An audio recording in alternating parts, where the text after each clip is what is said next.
지난 대선이 끝난 직후에 인터넷상에서 가장 많이 떠돌았. 네, 인사드리겠습니다. 강동원입니다.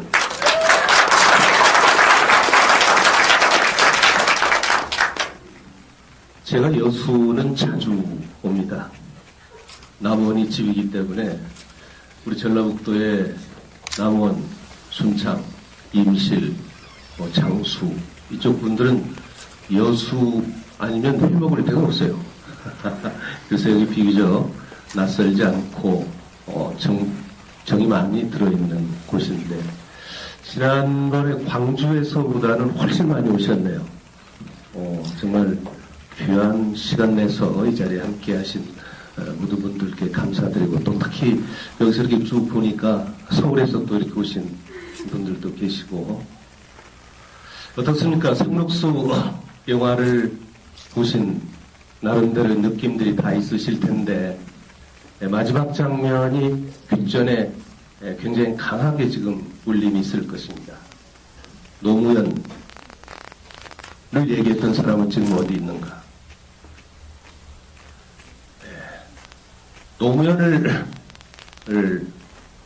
팔아서 정치에 입문했던 소위 말하는 친노 이분들은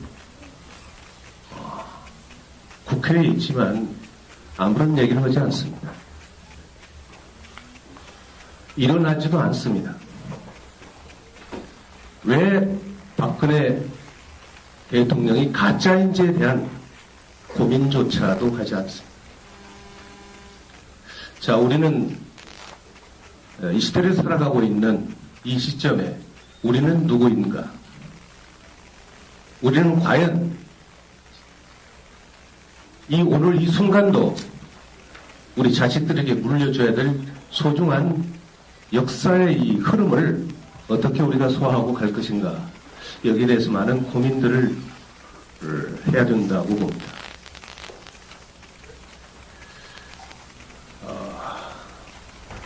저는 이렇게 이 얘기를 풀어가겠습니다.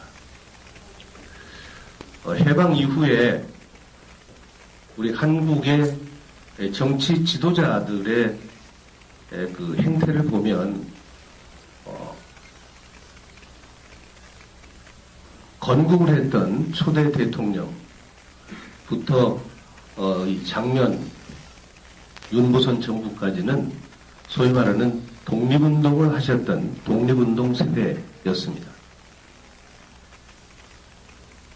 물론 좌우익으로 나눠져서 약간의 혼란스러운 시기는 있었지만 독립운동 세대가 정치 1세대였습니다.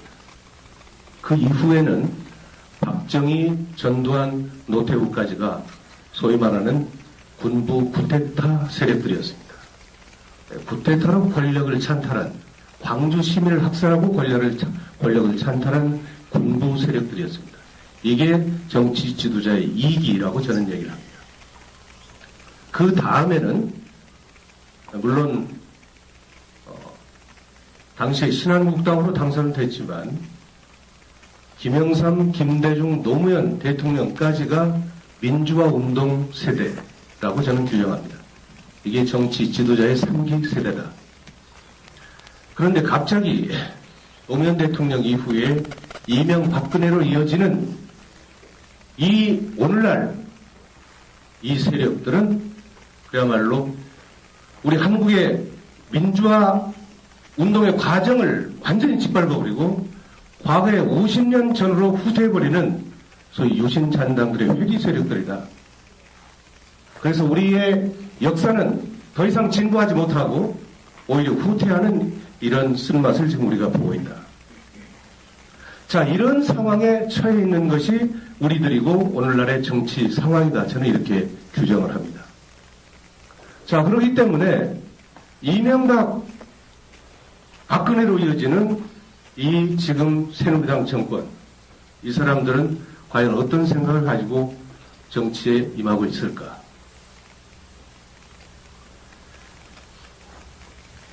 박정희 때부터 소위 말하는 김영삼 때까지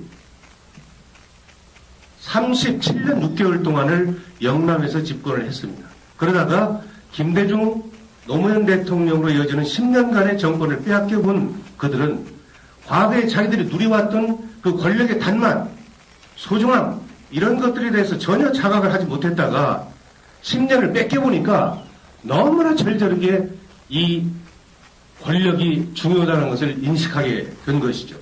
그래서 온갖 수단과 방법을 가리지 않고 정권을 잡아야 되겠다. 정권을 잡아서는 그 이후에 이제 전혀 뺏기지 않겠다. 어떤 방법과 수단을 가리지 않고서라도 정권을 유지하겠다. 그래서 영구 집권의 플랜을 짜서 이명박이가 이 집권을 한 것이다. 저는 이렇게 얘기를 합니다.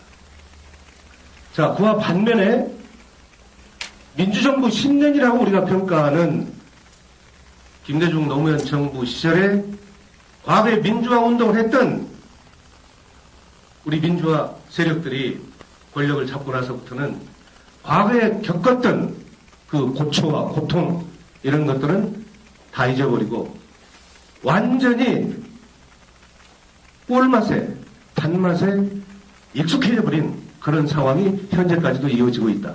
그렇기 때문에 오늘날 정확히 얘기하면 새누리당이 야당 같고 새정치민주연합이 여당 같은 그런 지금 정치 지형이 국회에서 이루어지고 있다. 이렇게 생각을 하는 것입니다. 지금 보십시오. 이명박 정부가 들어서서 맨 처음에 국민적 저항에 부딪혔던 것이 쇠고기 파동이었습니다. 유모차를 끌고 우리 어머니들이 전국에서 중소도시를 막론하고 대도시에서까지 전국에서 쇠고기 파동이 있었습니다. 촛불 시위를 했었습니다. 이때 이명박은 깜짝 놀래가지고 큰일 났구나.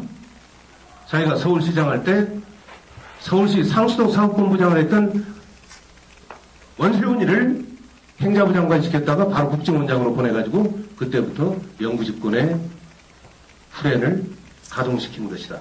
이렇게 저는 유추하고 있습니다. 원세훈이가 국정원장으로 가고 난 직후부터 소위 말하면 매일매일 국정원에 지시를 내려서 민간인 사찰을 국무총리 시절부터 시키고 대포폰을 이용해서 청와대가 전부 짜고 이 민주세력들을 말하자면 사찰하고 그러면서 댓글부대 만들었지 않습니까? 사이버 사령부 만들고 이런 형태로 계속 운영을 하다가 결국은 헌법에서 공무원법에서 공직선거법에서 금지하고 있는 공무원의 중립 의무를 위반하고 국정원을 비롯한 경찰청, 보훈처 등등 모든 권력기관 7개 기관이 이 대선에 직접 개입하는 부정선거를 자행을 했던 것입니다. 이제 그것도 모자라서 결국은 개표 조작 의혹을 지금 낳고 있는 이런 현상. 이것은요, 이 세계에서도 그 유래를 찾아볼 수가 없고, 우리 한국사에 있어서도 그 유래를 찾아볼 수가 없습니다. 제일 악랄하게 부정선거를 했던 것이 이승만 정부였는데, 이승만 정부는 4.4 오입을 했다든지, 이런 것이잖아요. 삼선 개헌을 했다든지, 그 당시에 이 관권선거라고 해봐야, 면단위 면석이들이 돌아다니면서 몰표 집어넣고 투표함 바꿔치고 이런 것이 고작이었는데, 이제는 우리 국민이 아무리 투표를 잘했고 아무리 정상적인 개표를 했다 하더라도 그 개표 결과가 우리 국민에게 제대로 전달되지 않는 이런 상황들을 우리가 지금 눈앞에서 목도를 했던 것이 지난 18대 대통령 선거였다. 자, 이것을 과연 우리 야당에서는 모르고 있느냐? 그렇지 않습니다. 알고 있습니다. 알고 있으면서도 왜 얘기를 못하느냐? 저도 그것을 모르겠어요. 그 이유를 모르겠어요. 기본적으로 이 사람들이 하는 대표적인 사유가 뭐냐? 대선 불복입니다. 대선 불복이라고 하는 새누리당의 그 프레임에 걸려들지 않기 위해서 계속 애써서 물은채하고 무시해버리는. 결국 그것은 어디에서 기초한 것이냐? 야당이 야성을 잃어버렸습니다. 국민의 뜻이 무엇인지를 알려고 오지 않습니다. 오로지 우리가 이렇게 정치를 하면 새누리당에서 어떤 반응이 올까? 보수 언론이 어떻게 우리를 공격할까? 청와대 박근혜가 우리를 어떻게 공격할까? 이것만 신경을 쓰고 있어요. 그렇기 때문에 지금의 야당은 정상적인 국민의 의사를 대변할 수가 없다. 그런 정당으로 지금 전락해버렸다. 저는 그렇게 얘기할 수밖에 없습니다. 자, 어느 분 저한테 그런 얘기를 해요. 대통령 선거가 끝난 지가 언젠데 이제서 그 얘기를 하느냐. 그 얘기를 하더라고요. 근데 저도 참 그 얘기를 들을 때마다 변명을 계속 하지만 답답한 건 저도 마찬가지예요. 저는 아시다시피 제가 김대중 대통령의 그 재야 인사 시절에 제가 비서를 했고 노무현 대통령 당선될 때는 제가 호남의 조직정책을 맡아서 일을 했지만 제가 지난번에 2012년 남원 순천에서 당선될 때는 제가 통합진보당으로 당선됐어요. 민주당 공천 받지도 못했고 민주당의 당시에 공천을 받았던 사람은 청와대 정무수석부터 원내대표를 했고 예결위원장을 했던 4선에 도전하는 사람이었는데 제가 그 사람을 이기고 통합진보당으로 당선돼가지고 국회에 갔는데 우여곡절이 많았지 않습니까? 지금 해산이 되어버렸지만 그래서 제가 결국은 무소속으로 있다가 지난해 3월 달에 이 당에 합류하고 나서부터 이 문제를 집중적으로 들여다보니까 이거는 도저히 있을 수 없는 그야말로 이 사실을 알고 있는데도 이것을 발언하지 않고 이것을 밖에 알리지 않는다면 소위 말하면 국민의 대표자인 국회의원으로서 이것은 역사의 죄인이다. 이런 저 나름대로의 고민 끝에 이 문제에 접근을 했던 것입니다. 그동안에 이 문제를 가지고 우리 여수에 계시는 정병진 목사님이나 또 우리 김우영 목사님이나 또 우리 한영수 선생이나 여러분들 만나 뵙고 말씀 듣고 저 나름대로 하나하나 전부 검토를 하면서 내용을 직접 들여다보니까 시간이 많이 걸리죠. 저도 확신이 서야 되니까. 그래서 저 나름대로 확신이 섰던 게 지난해 11월쯤 됐습니다. 그래서 저는 투 트랙으로 이것을 진행을 시켰습니다. 하나는 좀 더 완벽하게 이 문제를 내가 끝까지 더 파봐야 되겠다 하는 것이었고 또 하나는 제도적으로 바꿔야 되겠다. 그 방법은 과연 무엇이 있을까? 그래서 두 차례의 국회에서 토론을 개최해가지고 투표소에서 수개표하는 법안을 우리가 발의해서 이것을 개정을 시켜야 되겠다. 공직선거법을. 그래서 지금 지난해 12월 달에 투표소에서 수개표하는 법안을 국회에 발의해서 지금 국회에서 논의 중인데 그것조차도 우리 야당에서 별 관심을 갖지 않고 이 문제에 집착하지 않기 때문에 지금 정상적으로 지금 심사가 되지 않고 있다. 이런 상황입니다. 이제 하다 안 돼서 제가 법을 쭉 보니까 공무원이 선거에 개입했을 때 벌칙 조항이 없더라고요. 그래서 제가 며칠 전에 앞으로 공직자가 선거에 있어서 중립 의무를 위반하고 선거에 개입한 경우에 최하 징역 5년에서 최고 징역 10년까지 징역형을 선고할 수 있도록 벌칙 조항을 지금 개정안을 엊그저께 냈습니다. 그래서 이 문제도 이제 뭐 19대 국회가 얼마 남지 않았습니다만은 적어도 국가공무원이 또는 지방공무원이 선거에 개입해서는 안 된다라고 하는 것을 분명하게 인식을 시켜줘야 된다. 그래야 국가 공권력이 이 선거에 개입하지 않을 것 아니겠습니까? 저는 모든 것은 사필 규정입니다. 그리고 아무리 가짜가 진짜 행세를 한들 얼마나 가겠습니까? 그리고 불의가 정의를 덮지는 못한다. 저는 그렇게 믿습니다. 지금 10월 13일 날 제가 국회에서 발언한 이후 이제 2달 가까이 이제 돼 가고 있습니다만은 오늘 이 자리에 계신 여러분들 뿐만이 아니라 전국 각지에서 18대 대선에 대한 부정선거, 개표 조작 의혹에 대해서 많은 국민들이 지금 공론을 모아가고 있고 여기에 하나 모아들어서 집중적으로 지금 이 의견들이 모아지는 단계라고 저는 보고 있습니다. 그래서 내년 4월 달에 20대 총선이 있고 또 2017년도에 대통령 선거가 있습니다만은 빠르면 그 전에 아니면 그 이후에라도 이 18대 대선에 대한 여러 가지 의혹들은 반드시 밝혀질 수밖에 없다. 그러기 위해서는 우리가 어떻게 해야 되느냐.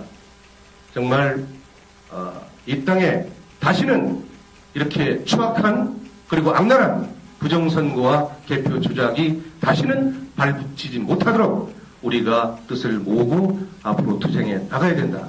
이렇게 저는 말씀을 드립니다.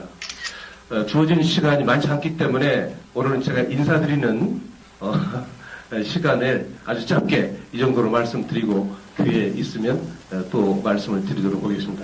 아무튼 오늘 귀한 시간 내주셔서 감사하고요. 제가 인사드릴 수 있는 기회를 주신 우리 감독님께 너무 감사드립니다. 고맙습니다.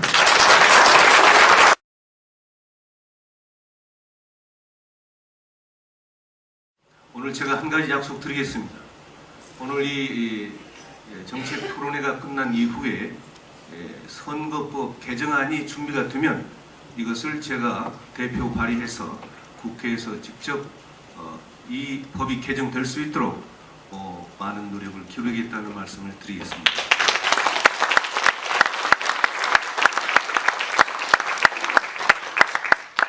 제가 모처럼 이렇게 말씀드릴 기회가 있어서 제 느낌을 좀 하나 말씀드리고자 합니다. 아시다시피 지금 여당 책임이죠. 그러나 이것을 막지 못한 야당의 책임은 더 크다고 봅니다. 그러면 오늘날 왜 130석의 의석을 가지고 있는 제1야당이 이 지경까지 올 수밖에 없었는가? 이것을 우리가 되돌아보지 않을 수 없습니다. 제가 학교에서 배웠던 정치사를 통해서 다시 한번 정리를 해보자면 1945년 해방 이후에 건국이 돼서 우리 정치 지도자들의 태생적 토양을 보면 맨 처음에는 독립운동을 하셨던 분들이 정치를 했습니다. 김구 선생을 비롯해서 이승만 초대 대통령, 그리고 1961년도 군사 쿠데타로 정권을 잡았던 박정희, 전두환, 노태우까지가 군사 쿠데타 세력이었습니다. 그 이후에 집권을 했던 세력이 김영삼, 김대중, 노무현 대통령까지가 민주화 운동 세대라고 저는 봅니다. 자, 그렇다면 노무현 대통령 이후의 집권 세력은 민주화 세력보다도 더 한층 더 개방되고 정말 국민에게 더 꿈과 희망을 줄 수 있는 그런 세력들이 집권을 했어야 되는데 이명박근혜로 이어지는 현 새누리당 정권은 그야말로 박정희 시대 1961년도의 박정희 시대로 돌아갔기 때문에 적어도 50년 이상 우리 한국 정치사는 후퇴하고 말았다. 자, 이런 과정에 정치가 후퇴한 것은 말할 것도 없지만 이와는 비례해서 아주 악랄한 수법을 동원해서 부정선거는 더 앞으로 진화됐다. 이렇게 생각합니다. 지금 이명박 정부가 들어오면서 이들은 장기 집권에 획책을 했다. 저는 그렇게 판단합니다.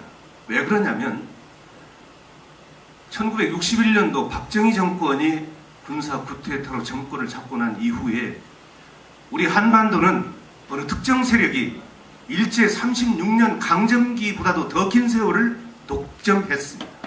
지배해왔습니다. 지금 올해가 2014년이니까 1961년으로 계산하자면 53년 반세기가 흘렀는데 사실상 민주정부 10년이었습니다. 그러니까 43년 동안 박근혜 임기 끝나면 47년 동안을 반통일 세력이 집권하고 있는 거 아니겠습니까? 자, 이런 관점에서 우리가 볼 때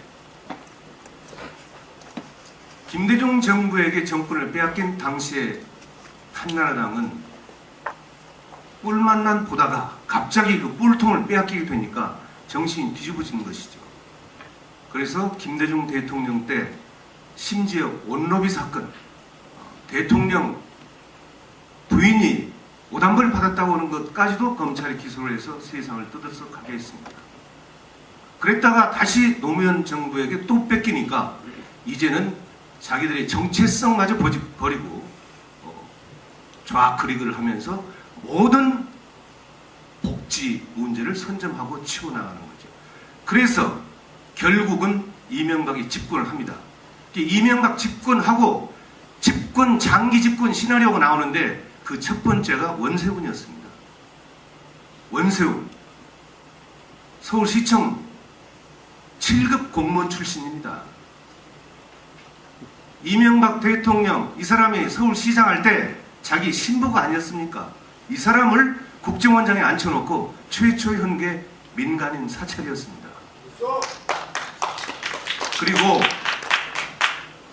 쇠고기 파동 때 전국에서 우리 국민들이 촛불 집회를 하기 시작하니까 원세훈을 통해서 노무현 대통령 죽이기, 그래서 노무현 서거정국 만들고, 그리고 나서 보수 언론 종편 장악하고 이랬던 거 아니겠습니까?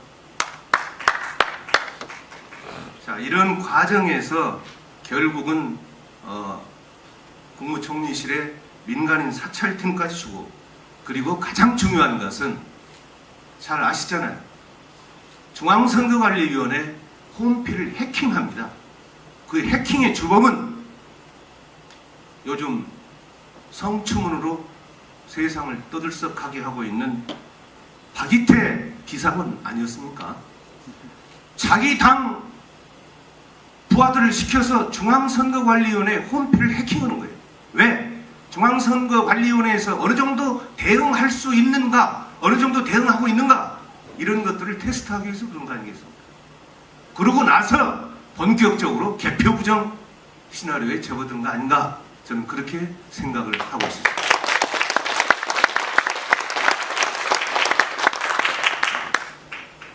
이런 현실이 엄연히 지금 우리 대한민국 사회에서 진행이 되고 있는데, 이런 부분들에 대해서 우리 정치권이 알고 있으면서도 스스로 방기하거나 책임을 회피하고 있는 이런 상황에서 우리의 정말 앞날은 상당히 암울하기까지 하다, 그런 생각을 갖습니다. 지난 9월 11일 날 법원에서 원세훈 판결한 거 보셨죠? 네. 트위터 11만 건, 이건 선거법 관련돼서 조사조차 하지 않았습니다. 그렇지 않습니까? 또 국정원법은 법 위반이다 했는데 선거법은 위반 아니다. 웃기는 얘기죠. 제가요, 지난 대선 때 저는 그 당시에 민주당이 아니었습니다만은 그래도 문재인 대통령 후보를 당선시키기 위해서 주로 영남 쪽에 가서 제가 선거 지원을 했고요. 그리고 트윗에 여러 가지 날렸습니다. 그런데 저희 방에서 트윗 한 번 잘못 날려가지고 선거법에 기소가 돼서 300만 원 벌금을 맞은 사실이 있습니다. 저도 300만 원 벌금 맞았는데 트윗 한 건 날려가지고 국정원에서 수백만 건을 날렸는데 이게 선거법 위반이 아니라고 좀 우기는 것 아니겠습니까?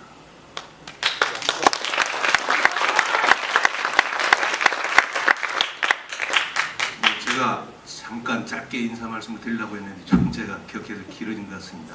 아무쪼록 오늘 이 토론회가 다시는 이 땅에서 부정선거가 일어나지 않도록, 개표 부정이 일어나지 않도록 좋은 의견을 모아주신 의견을 토대로 법을 개정할 수 있도록 제가 앞장서서 일하겠다는 말씀을 드리면서 마치겠습니다. 감사합니다. 지금 아까 우리 목사님께서 여러 가지 지금 법에 호소를 했는데도 법에서 묵살을 한 것이 결국은 여론이 확산되지 않았다라고 말씀을 하셨는데, 사실은 대통령 선거 끝나고요. 바로 NNL 사건과 국정원 이 댓글 사건 때문에 이 이슈가 묻혀버린 것이라고 저는 판단이 됩니다.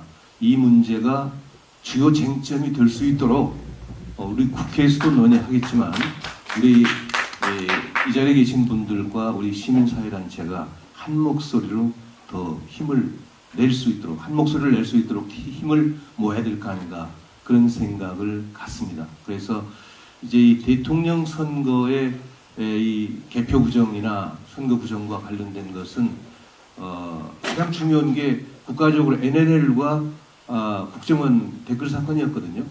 그것이 주요 국민들의 관심사였고 그것을 오히려 새누리당에서 불을 질렀다는 그런 측면에서 볼 때 이 문제를 오히려 수면 아래로 가라앉히기 위한 하나의 술책이 아니었나 뭐 이런 생각도 들어요.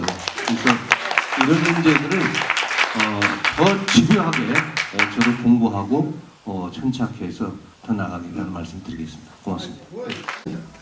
이때 이명박은 깜짝 놀래가지고 큰일 났구나. 자기가 서울시장 할 때 서울시 상수도 사업본부장을 했던 원세훈이를 행자부 장관 시켰다가 바로 국정원장으로 보내가지고 그때부터 영구집권의 후렌을 가동시킨 것이다. 이렇게 저는 유추하고 있습니다. 원세훈이가 국정원장으로 가고 난 직후부터 소위 말하면 매일매일 국정원에 지시를 내려서 민간인 사찰을 국무총리실에서부터 시키고 대포폰을 이용해서 청와대가 전부 어쩌고 이 민주세력들을 말하자면 사찰하고 그러면서 댓글부대 만들었지 않습니까? 사이버 사령부 만들고 이런 형태로 계속 운영을 하다가 결국은 헌법에서 공무원법에서 공직선거법에서 금지하고 있는 공무원의 중립 의무를 위반하고 국정원을 비롯한 경찰청, 보훈처 뭐 등등 모든 권력기관 7개 기관이 이 대선에 직접 개입하는 부정선거를 자행을 했던 것입니다. 이제 그것도 모자라서 결국은 개표 조작 의혹을 지금 낳고 있는 이런 현상. 이것은요, 이 세계에서도 그 유래를 찾아볼 수가 없고, 우리 한국사에 있어서도 그 유래를 찾아볼 수가 없습니다. 제일 악랄하게 부정선거를 했던 것이 이승만 정부였는데, 이승만 정부는 뭐 4.4 오입을 했다든지, 뭐 이런 것이잖아요. 삼선 개헌을 했다든지. 네, 그 당시에 이 관권 선거라고 해봐야 면 단위 면석이들이 돌아다니면서 몰표 집어넣고 투표함 바꿔치고 이런 것이 고작이었는데 이제는 우리 국민이 아무리 투표를 잘했고 아무리 정상적인 개표를 했다 하더라도 그 개표 결과가 우리 국민에게 제대로 전달되지 않는 이런 상황들을 우리가 지금 눈앞에서 목도를 했던 것이 지난 18대 대통령 선거였다. 갈 것인가 여기에 대해서 많은 고민들을 해야 된다고 봅니다.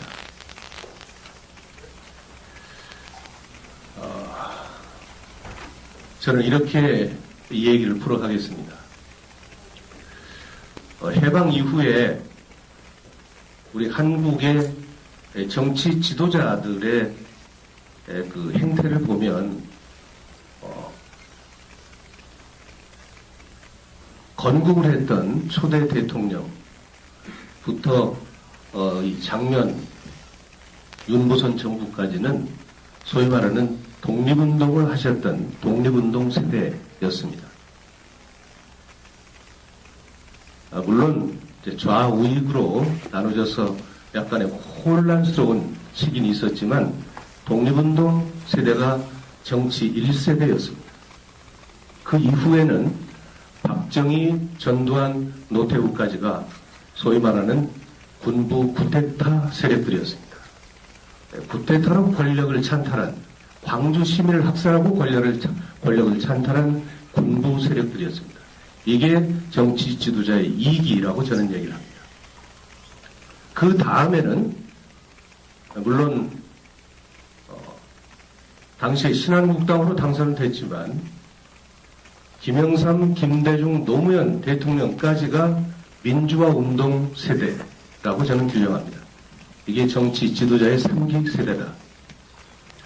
그런데 갑자기 노무현 대통령 이후에 이명박근혜로 이어지는 이 오늘날 이 세력들은 그야말로 우리 한국의 민주화 운동의 과정을 완전히 짓밟아버리고 과거에 50년 전으로 후퇴해버리는 소위 유신잔당들의 회귀 세력들이다.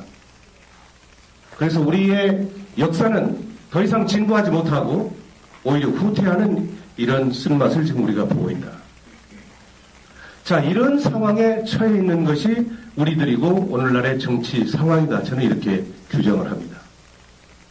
자, 그렇기 때문에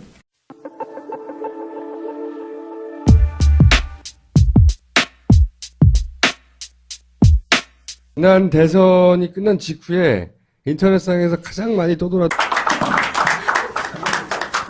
네, 인사드리겠습니다. 강동원입니다.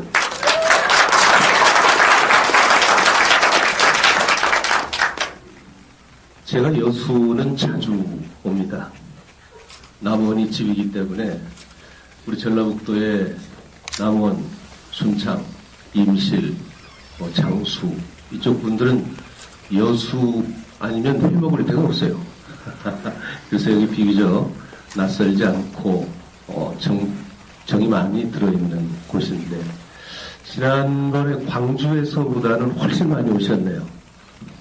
정말 귀한 시간 내서 이 자리에 함께 하신 모든 분들께 감사드리고 또 특히 여기서 이렇게 쭉 보니까 서울에서 또 이렇게 오신 분들도 계시고 어떻습니까? 상록수 영화를 보신 나름대로 느낌들이 다 있으실 텐데 마지막 장면이 귓전에 굉장히 강하게 지금 울림이 있을 것입니다. 노무현을 얘기했던 사람은 지금 어디 있는가? 노무현을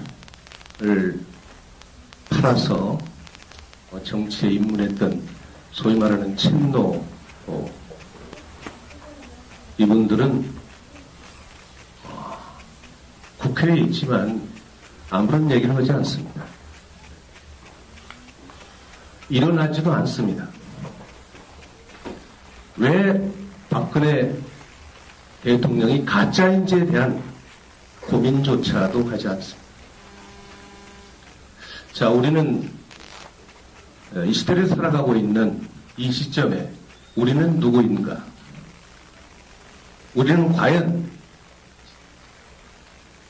오늘 이 순간도 우리 자식들에게 물려줘야 될 소중한 역사의 이 흐름을 어떻게 우리가 소화하고 이명박 박근혜로 이어지는 이 지금 새누리당 정권 이 사람들은 과연 어떤 생각을 가지고 정치에 임하고 있을까?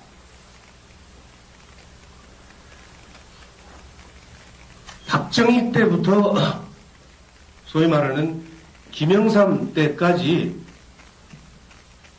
37년 6개월 동안을 영남에서 집권을 했습니다. 그러다가 김대중 노무현 대통령으로 이어지는 10년간의 정권을 빼앗겨본 그들은 과거에 자기들이 누려왔던 그 권력의 단맛, 소중함 이런 것들에 대해서 전혀 자각을 하지 못했다가 10년을 뺏겨보니까 너무나 절절하게 이 권력이 중요하다는 것을 인식하게 된 것이죠. 그래서 온갖 수단과 방법을 가리지 않고 정권을 잡아야 되겠다. 정권을 잡아서는 그 이후에 이제 전혀 뺏기지 않겠다. 어떤 방법과 수단을 가리지 않고서라도 정권을 유지하겠다. 그래서 영구 집권의 플랜을 짜서 이명박이가 이 집권을 한 것이다. 저는 이렇게 얘기를 합니다.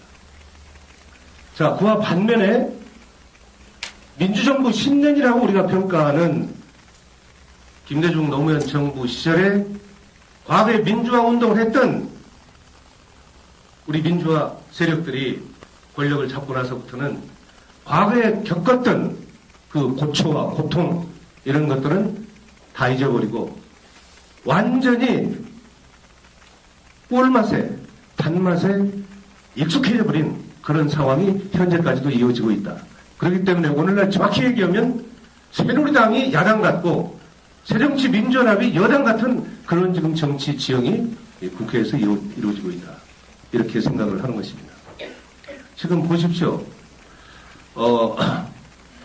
이명박 정부가 들어서서 맨 처음에 국민적 저항에 부딪혔던 것이 쇠고기 파동이었습니다.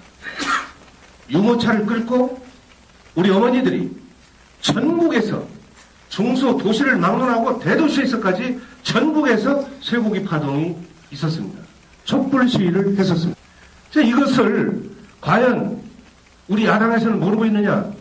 그렇지 않습니다. 알고 있습니다. 알고 있으면서도 왜 얘기를 못하느냐?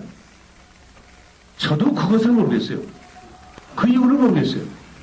기본적으로 이 사람들이 하는 대표적인 사유가 뭐냐? 대선 불복입니다. 대선 불복이라고 하는 새누리당의 그 프레임에 걸려들지 않기 위해서 계속 애써서 물은채하고 무시해버리는. 결국 그것은 어디에서 기초한 것이냐? 야당이 야성을 잃어버렸습니다.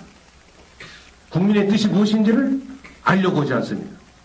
오로지 우리가 이렇게 정치를 하면 새누리당에서 어떤 반응이 올까? 보수 언론이 어떻게 우리를 공격할까? 청와대 박근혜가 우리를 어떻게 공격할까? 이것만 신경을 쓰고 있어요. 그렇기 때문에 지금의 야당은 정상적인 국민의 의사를 대변할 수가 없다. 그런 정당으로 지금 전락해버렸다. 저는 그렇게 얘기할 수밖에 없습니다. 자, 어느 분 저한테 그런 얘기를 해요. 대통령 선거가 끝난 지가 언젠데 이제서 그 얘기를 하느냐. 그 얘기를 하더라고요. 근데 저도 참 그 얘기를 들을 때마다 변명을 계속 하지만 답답한 건 저도 마찬가지예요. 저는 아시다시피 제가 김대중 대통령의 그 제야 인사 시절에 제가 비서를 했고 노무현 대통령 당선될 때는 제가 호남의 조직정책을 맡아서 일을 했지만 제가 지난번에 2012년 남원 순천에서 당선될 때는 제가 통합진보당으로 당선됐어요.